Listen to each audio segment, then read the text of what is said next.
Be well, be whole, a chat among friends.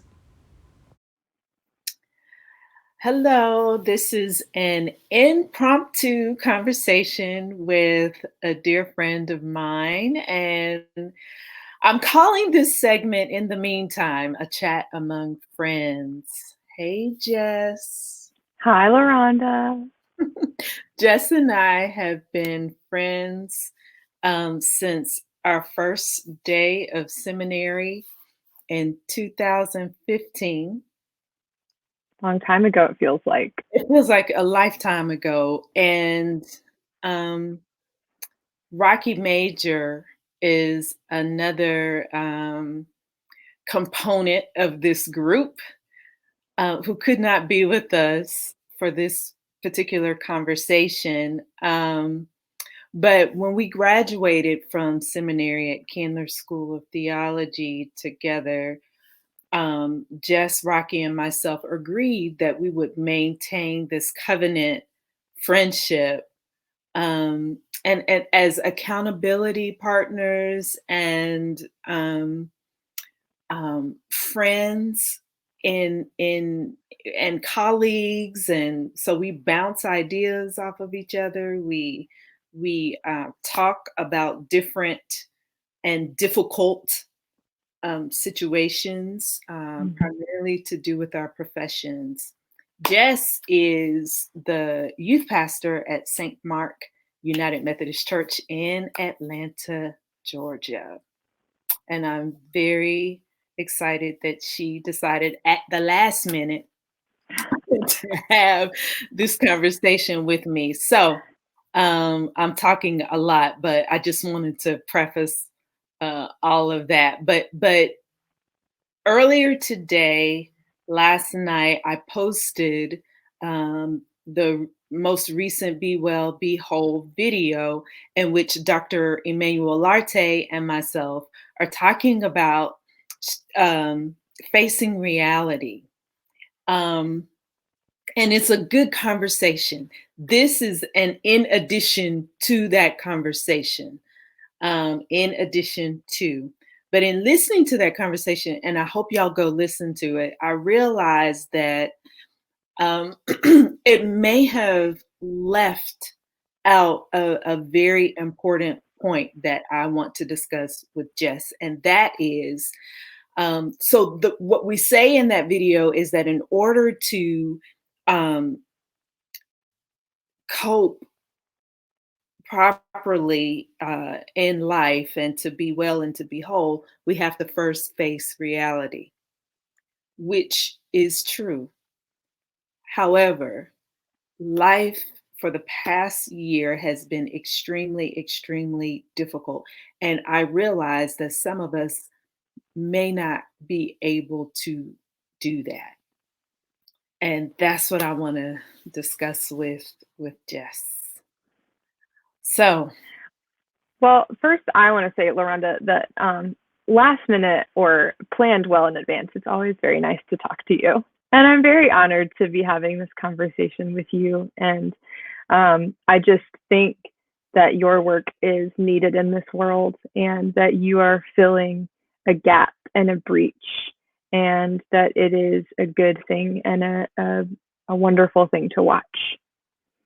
thank you, my friend. Thank you. Absolutely. While you were kind of introducing this topic of conversation, I was thinking about so I am a practitioner and a teacher of yoga, which you know.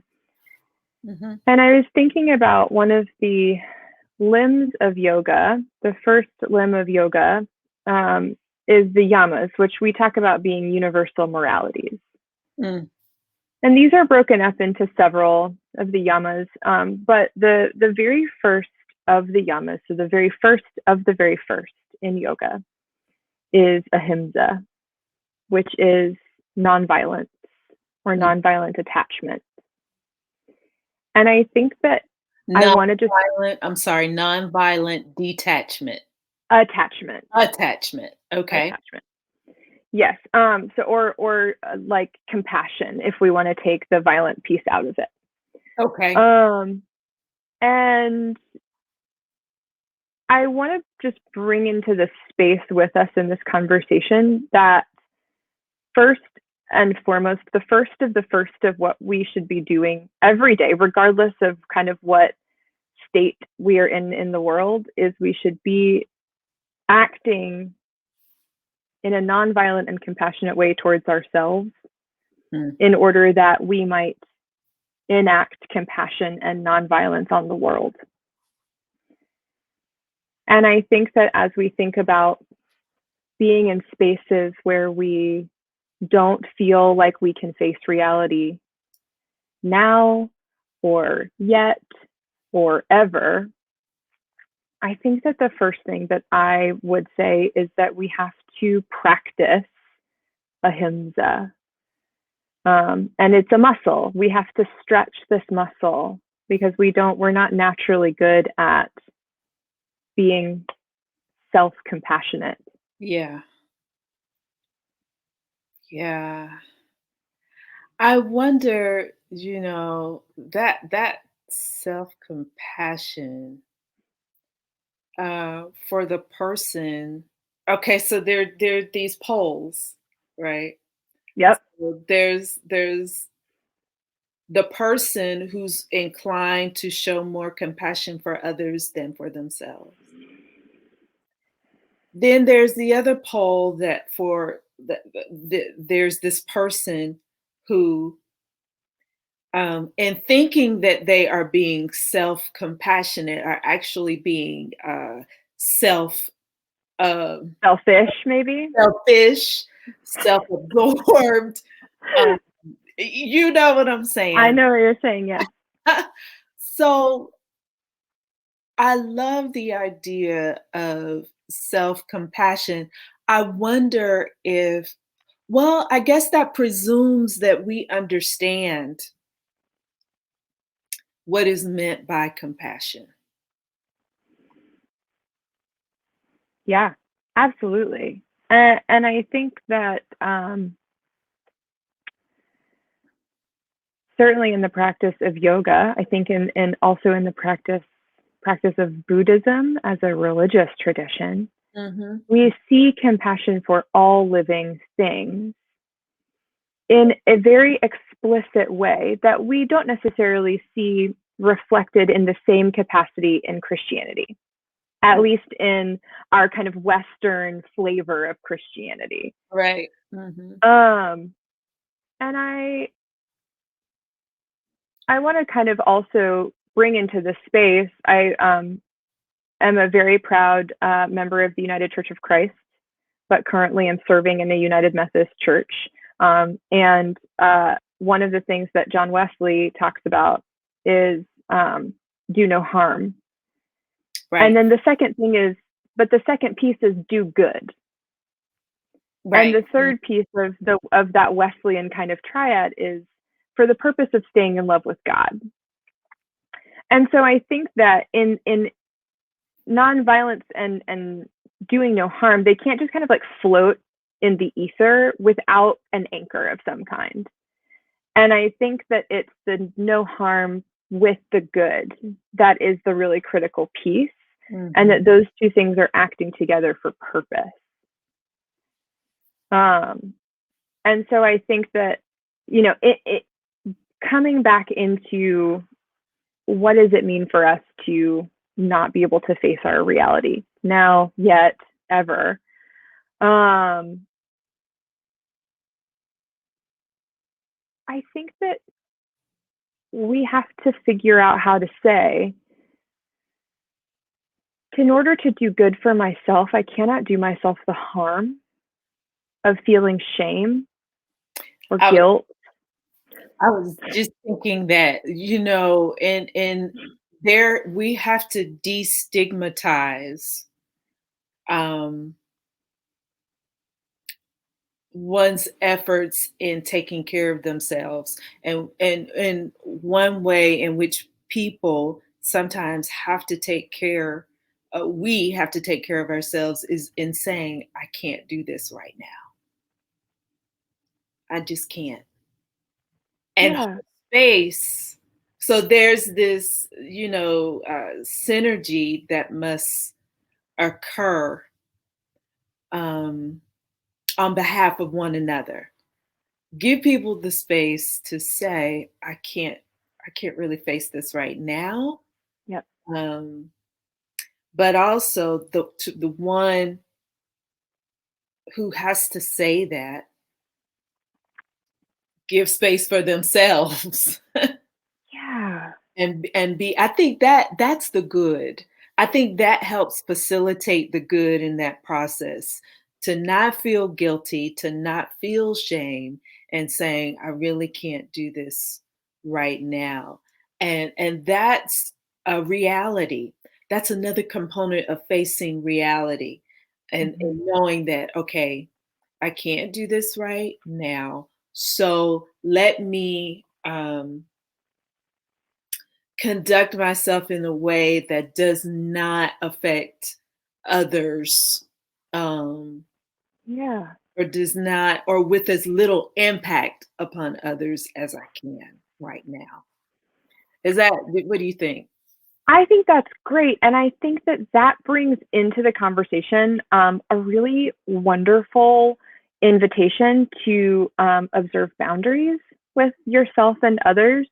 Mm. And to say, um, I cannot do this right now. Can you touch base that like touch can you touch base with me again in a week? Mhm. And that's not a guarantee that at that point I will have the energy or that I will have the emotional strength or that I will have the mental space. But Mhm. what that says is me saying no right now is not a no indefinitely. Right. And I think that then, as good friends, as good neighbors, as good colleagues, as good spouses and family members, and whoever you're speaking with, what that does is it opens the door from it is a no right now, but it may not be a no forever. Right. And I'm thinking, as you're saying that, you brought up some key roles that we can't always set concrete boundaries, and that is one of being a parent, um, and being, a spouse. Although it is a little easier to draw boundaries with, our partners, or well, that's an assumption, right? But our children, the ones for whom we are responsible, that's it's a little bit more difficult. So, as we attempt to destigmatize and, the need for boundaries, it's also, I'm thinking about creating community. Mm-hmm. Since we've been in the pandemic, my boys have, been involved in sports, basketball practice, track practice. And in order for me to do what I need to do, for Tommy to do what he needs to do, for the boys to get where they need to be, I've had to build a community that extends beyond our home, uh, Yeah. to make it all work. Yeah. Finding people who um, you know, like yourself, who can be a support, is very, very helpful.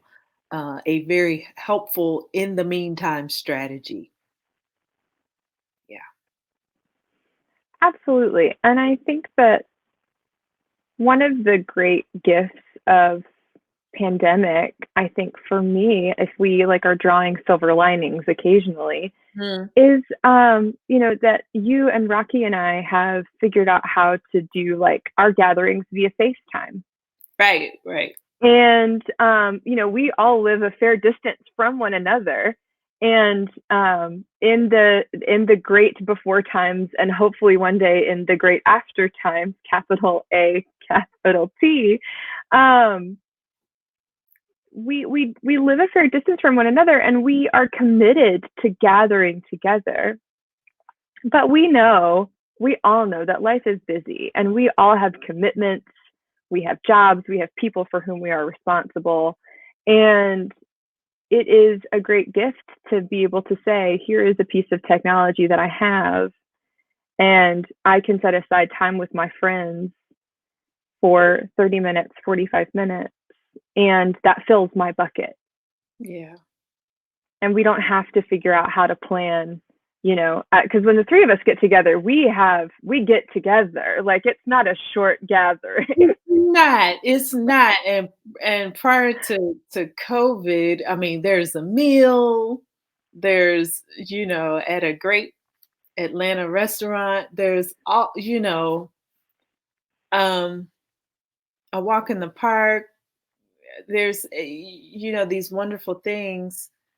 But there are, like you say, there are in the meantime activities and strategies to regroup. Um, you know, they may not be as gratifying. I think was that the word you used I earlier? think so, yeah.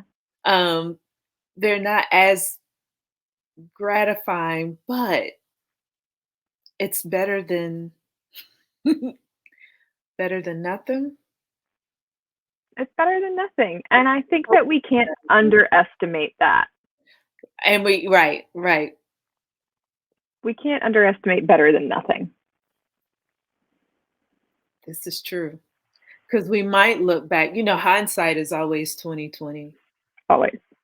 And I think, a year or two, at this point, we have no idea how long it's going to take for us to kind of get beyond this. But I would like to think that, down the road, when we look back, we will be able to extract some things that really, really helped and were life giving and sustaining. Yes, Sustaining. absolutely. And I think that some of that is finding those in the meantimes, like you're talking about. I think about, I used to have a 25 to 45-minute commute into my office, depending on Atlanta traffic and if I, got it just right on the way in. Mm-hmm. And I was a listener of podcasts and audiobooks and all sorts of wonderful and very enriching listening. And now my commute is the distance from where I put my feet down in front of my bed to my couch or table, depending on the day of the week. Right.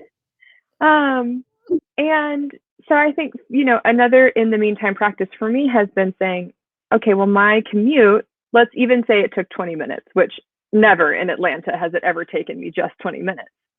But taking that 20 minutes and reading a book of poetry or investing in a meditation or just sitting and breathing and being for a moment Mm-hmm. has enriched my pandemic existence in a way that time I'll have to figure out a way to incorporate that into the great after time life.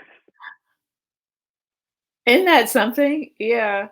For me, it's been in terms of in the meantime strategies prior to, being in the house, I rarely just had the opportunity to experiment with food. And that has become this great, and we're going to talk about this. I'm going to do something on the spirituality of food. I have gotten so much joy out of buying fresh vegetables and just seeing what I can do with them and experimenting with different, cooking strategies, different spices, different techniques. It's been so life-giving to the point that, if I'm in the kitchen and somebody comes in there while I'm working, it's almost and I say this tongue in cheek, but it's almost intrusive. Because it's like my in the meantime. Yeah. Yeah. Loretta, I'm having a thought, and I am wondering if what I'm hearing both of us saying is that we're not greeting our lives the way that we did before COVID hit, but we are greeting our lives every day. And there is a part of me that wonders if there is an assumption behind not being able to face our reality is not being able to face the reality that once was, but is not now. Hmm. And so maybe we give ourselves the grace to meet the reality that is right now. You in the kitchen, me right here with my poetry books. We have a mutual seminarian friend who has taken up bird watching. Yes. And there's A beautiful in the meantime. a beautiful in the meantime. Yeah, you saying that. I'm sorry, I don't mean to interrupt you, but No, please. I took a pic yesterday. What's today? Sunday. Yesterday, Sunday. Yesterday, Yes. Sunday. There was a hawk in the backyard, and I just watched the hawk. There's a couple of vultures of all birds that live in the subdivision, and they've been living here for at least 3 months now. And Wow. I see them every day in the same spot. They meet there at the same time. This little couple, and that has become just a even a grounding. I would say a grounding exercise. Yeah. And so I think that there is a generosity that we need to be giving ourselves. You know, it might not be that all the emails get sent. I know for me, for instance, you're talking about all the wonderful cooking you've been doing in the kitchen. I did not get around to making dinner tonight. So I ordered pho for dinner, and it's on its way while we're talking here together. Um, and I think for some people for whom it is like the daily struggle to get up and out of bed because we are collectively experiencing communal trauma, Right. that you are meeting yourself there too. If that's you, like, and we have to have the courage to meet ourselves in those spaces. Mm-hmm. The courage, to meet ourselves in the space, and to acceptance might be a little bit easier than courage. If they go together, wonderful, but just acceptance, to accept where we are. Yeah. And I think that is a radical idea in our society where we have really monetized and capitalized. Sorry, there's my dog barking. At the car delivery, maybe. Yeah, probably. Monetized and capitalized on our ability to be effective and on our output. Yeah. And I think that right now there's just not a lot of output, but there is opportunity to drop deeper in. Mm-hmm. Mm-hmm. One of my favorite poets by the name of Dana Falls writes this poem, and at the end she says, "Go in and turn away from nothing that you find." And I think that there is something truly spectacular about the idea that when we truly turn in, we discover things there. Right. Oof. Those discoveries. Yeah. That's And another conversation. different conversation, but I think still true for this conversation, which is we may not be facing reality as we once knew it, but we are here showing up every day facing this reality. And I think in that way, we are going in a particular kind of way.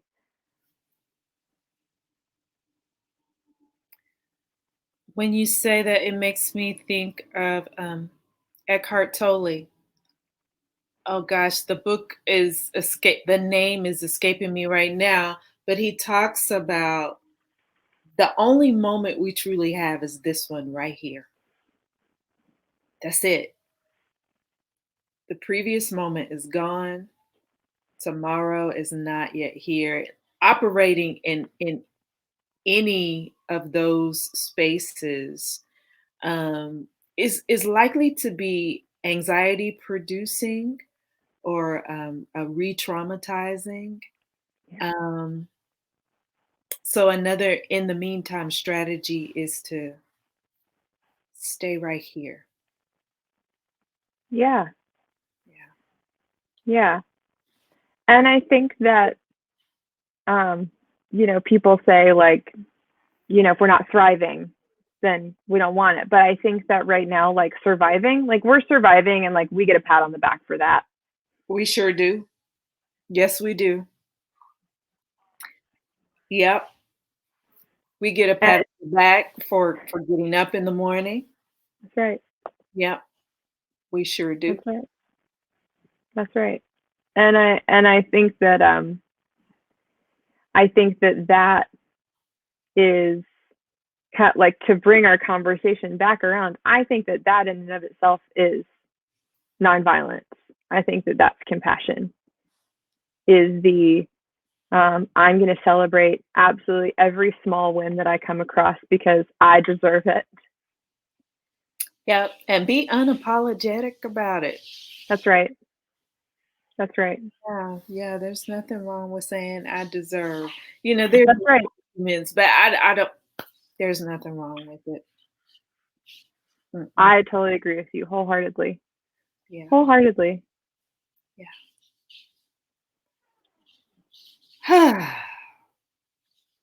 Thank you. Absolutely. Yeah, this has been great, and there will be other conversations going forward. But thank you so much for your time. Thank you for having me. And thank you all for joining us. I hope you go back and watch the Be Well, Be Whole episode on Facing Reality, and then watch us and subscribe to the channel if you would like. We invite you to. See you later. Bye, everyone.